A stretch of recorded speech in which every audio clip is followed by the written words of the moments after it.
নমস্কার বন্ধুরা, চৈতি সিম্পল কিচেনে সবাইকে স্বাগত। আশা করি তোমরা সবাই খুব ভালো আছো আর আমিও ভালো আছি। বড়দের প্রণাম আর ছোটদের ভালোবাসা জানিয়ে আমি আমার রেসিপিটা এখন থেকেই শুরু করলাম। তো দেখো, আমি সর্ষের তেল দিয়েছি।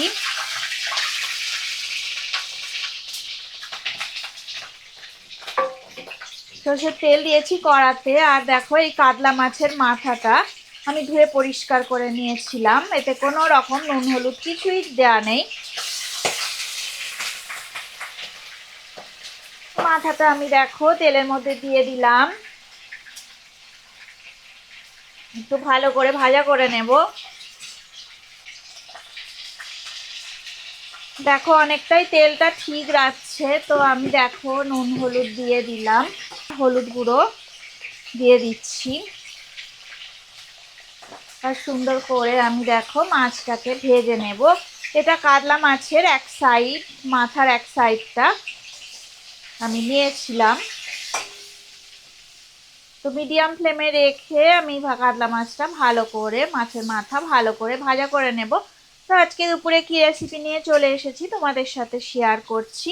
তো তোমরা স্কিপ করো না, ভিডিওটা দেখো। তো দেখো মাছটা ভাজা হয়ে গেছে, কাতলা মাছের মাথা। এবারে টুকরো করে কাটা আলু আর কুমড়ো, ছোট ছোট টুকরো করে কাটা কুমড়ো আমি দিয়ে দিলাম। আর একটা কাঁচা লঙ্কা দিয়ে আমি রান্নাটা করছি। আর পরিমাণ মতো দেখো আমি নুন দিয়ে দিচ্ছি, আর হলুদ গুঁড়ো আমি দিয়ে দিয়েছি। কারণ মনে হলে শুকনো লঙ্কা বা গুঁড়ো লঙ্কা দিয়েও করতে পারো, তো আমি কাঁচা লঙ্কা দিয়েই রান্নাটা করছি।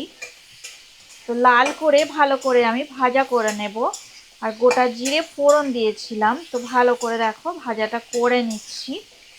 2 মিনিট একটু ভাজা করার পরে আমি দেখো একটু আদা রসুন বাটা দিয়ে দেব। 1 চামচের মতো আদা রসুন বাটা দিয়ে দিলাম।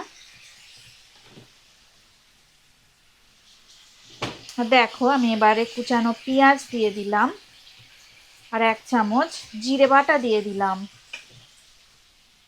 তো কিছু লাল পুঁই শাক আমার কাছে ছিল, তো আমি অল্প করে পুঁই শাক দিয়ে দিলাম।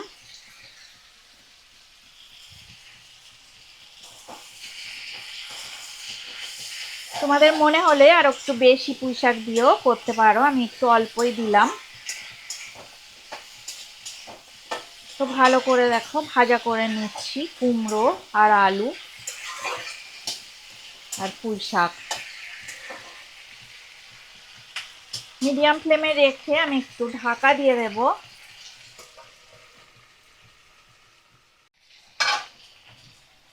2 মিনিট পর ঢাকাটা খুলে নিলাম। তো মাছের মাথাগুলো দেখো, আমি একটু মাছের মাথাটা ভালো করে গুঁড়ো গুঁড়ো করে ভাজা করে নিয়েছি, একটু টুকরো করে দিয়েছি আর কি ভাজা করবার সময়।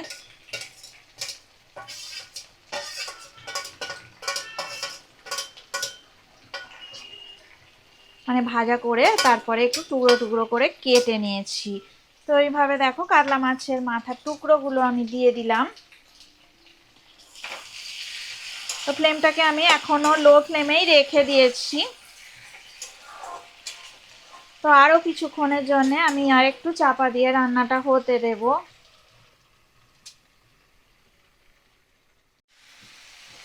দেখো ঢাকাটা আমি খুলে নিলাম, 5 মিনিট হয়ে গেছে। এবার ভালো করে একটু নাড়াচাড়া করে সমস্ত কিছু আমি কষিয়ে নেব একেবারে। আর তারপর আমি দেব জল। আমি দেখো খুব সামান্যই একটু আমি জল দিয়ে দেব, না হলে কুমড়ো বেশি আর সেদ্ধ হয়ে যাবে, তখন ভালো লাগবে না খেতে।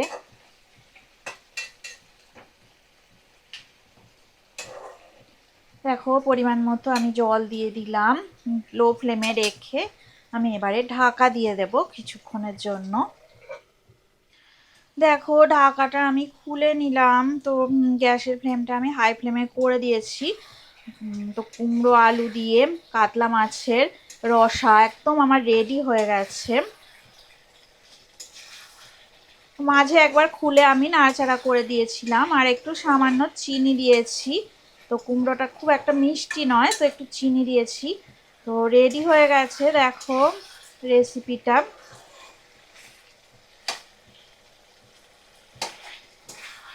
আলু কুমড়ো সবই সিদ্ধ হয়ে গেছে।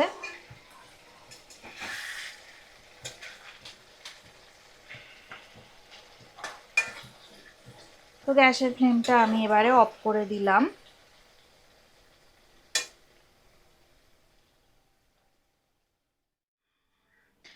তো রেসিপিটা যদি তোমাদের ভালো লেগে থাকে অবশ্যই লাইক দেবে, শেয়ার করবে আর কমেন্ট করে আমাকে জানাবে তোমাদের কেমন লাগলো। তোমরা সবাই ভালো থাকো, সুস্থ থাকো আর আমার রেসিপি এভাবে দেখতে থাকো। এতক্ষণ ধরে রেসিপিটা দেখার জন্য সবাইকে অনেক অনেক ধন্যবাদ। আজকের মতো টাটা, পরে আবার নতুন রেসিপি নিয়ে তোমাদের কাছে আমি চলে আসব। পুরনো বন্ধুদের তো অনেক অনেক ধন্যবাদ, আর নতুন বন্ধুরা তোমরা আমার চ্যানেলটা সাবস্ক্রাইব করে আমার পাশে থেকো। তো আজকের মতো টাটা।